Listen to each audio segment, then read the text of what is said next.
Hey guys, what's up? It's King Power 44 here, and Season 4 is finally here for Overwatch. We're just gonna go over this post that Blizzard put out right now.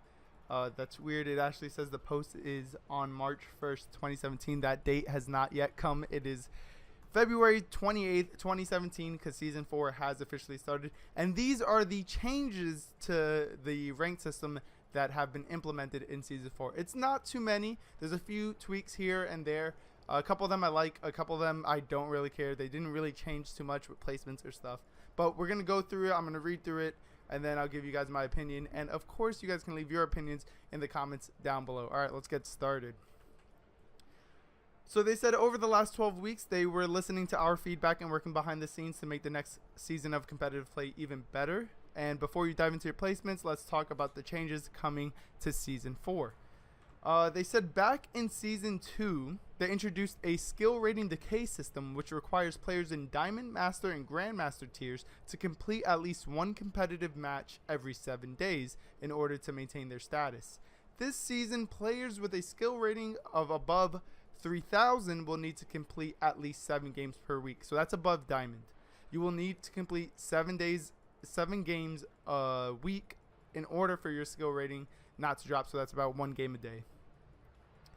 A change that will improve the accuracy of the player's skill rating, make maintaining multiple high-level accounts more difficult, and make upper-tier placements more meaningful.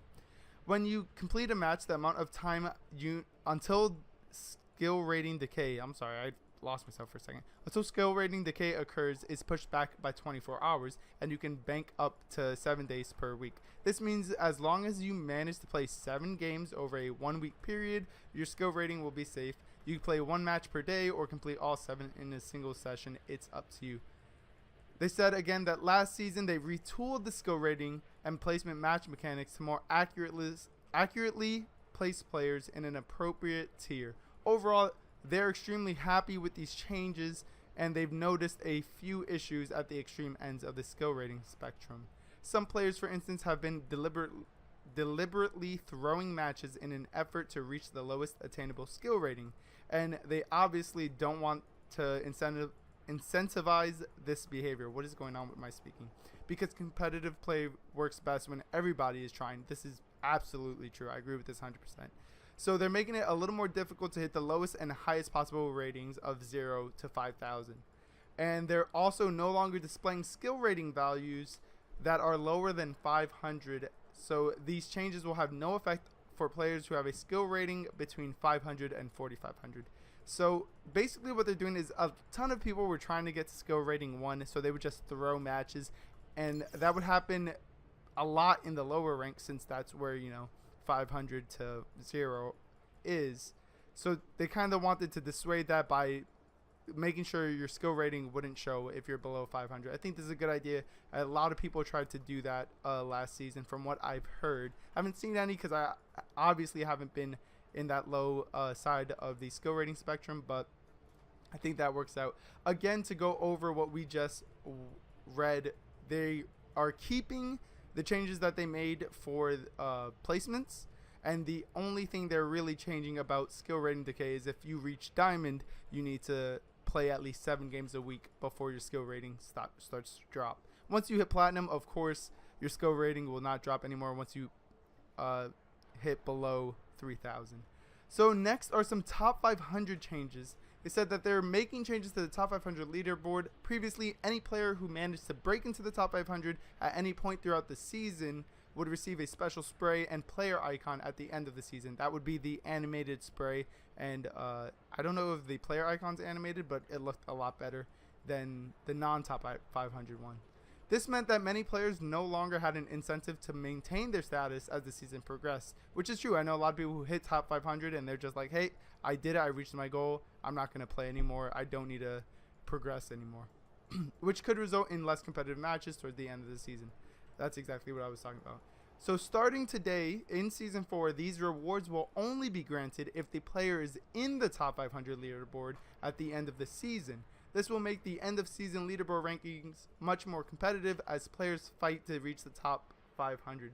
So this is really interesting. I really like this change. Players who are in the top 500 will have to continue to compete to stay in the top 500. That's going to make a lot more people play, and I'm sure people who are in the top 500 will have even more fun than just hitting top 500 and being like, all right, I'm done with the game. That's not going to happen.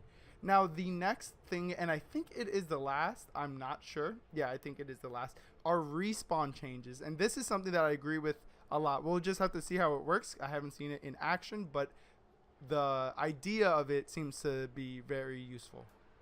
So until now, stalling an attack by repeatedly throwing yourself at the point has been a common defense strategy on assault escort and assault escort maps, even while the attackers have a decisive advantage. Typically, this tactic does not change the outcome of the battle. It simply delays the attacker's progress.